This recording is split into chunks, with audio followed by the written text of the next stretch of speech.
Muxikarloa ez da erraza, lantzeko behar da kemen, sarri ibiltzen gara pentsatzen, magia beltza ote den. Piztu zuen zentzumen, duzue aski sormen, bide honetik zoazten, momentuan geluarra ulertzeko, hemen geratu zaitezte.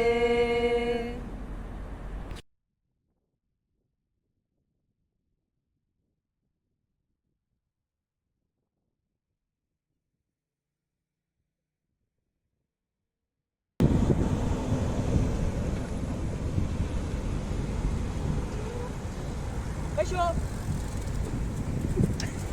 Ba aldakizu zergatik ibili zintezkeen eskuri gabe txirrindulan? Ez dakit zergatik. Ba, gelditu hemen eta azalduko dizugu! Momentu angeluarra gorputz edota objektu baten biraketa kantitate gisa defini daiteke. Matematikoki definituz gero, posizio bektorearen eta momentu linealaren arteko biderketa bektorial bezala adieraz dezakegu. Partikula bakar baten kasuan, adibidez, biraketa ardatzetik partikulara doan posizio bektorea eta partikularen abiadura bektorea irudikatzen baditugu, momentu angeluarra honakoa izango da. Bestalde, aurrekoarekin lotuta dagoen beste magnitude bat daukagu. Indar momentua. Indar momentuak puntu batekiko indar batek biraketa igidura bat sorrarazteko duen gaitasunaren neurria ematen du. Matematikoki, posizio bektorearen eta indarraren biderketa bektoriala da. Baina, zer esan nahi du honek? Kulunka bat adibidetzat erabiliz errazago ikusiko dugu. Imagina dezagun kulunka bat, zeinaren zentroan biraketa ardatza dagoen. Pisu bereko bi objektu zentrotik distantzia berera kokatzen baditugu, pentsatuko duzuen bezala, kulunka ez da ez alde batera ez bestera mugituko. Aldiz, pisu hauetako bat zentrotik distantzia handiagora kokatuz, kulunka urrunen dagoen pisuaren alderantz biratuko da. Izan ere, gravitatea dela eta jasaten duten indarra bera bada ere, R bektorea handiago denez, indar momentua ere handiagoa izango da. Bestalde, biak zentrotik distantzia berera kokatuz, baina bi pisuetako bat bestea baino astunagoa bada, kasu honetan kulunka pisutsuenaren alderantz biratuko da.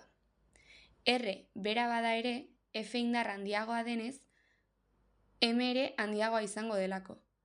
Baina, nola erlaziona ditzakegu momentu angeluarra eta indar momentua? Newtonen bigarren legeak dio, indarra momentu linealaren denborarekiko deribatua dela. Aurreko ekuazioan, bi aldeak R posizio bektorarekiko biderkatzen baditugu, honako hau lortzen dugu. Ekuazio hau, hain zuzen ere, momentu angeluarraren kontserbazioa da. Bizitzako hainbat eta hainbat arlotan agertzen dena. Lege honen arabera, sistema baten momentu angeluarra konstanten mantenduko da, kanpo indarrek eragindako indar momentua nulua bada.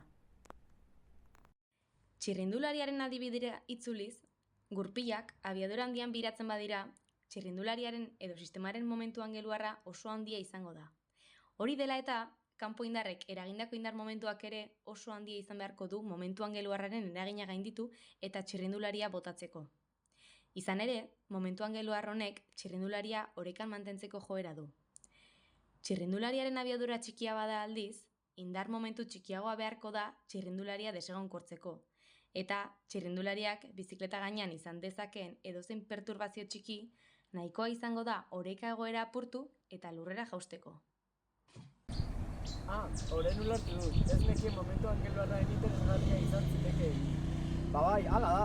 Egunerokotasunean azaltzen diren hainbat fenomeno azaltzen ditu momentu angeluarrak eta bere kontserbazioak. Ba, oso interesgarria, hemendik aurrera gehiago fijatuko nahi.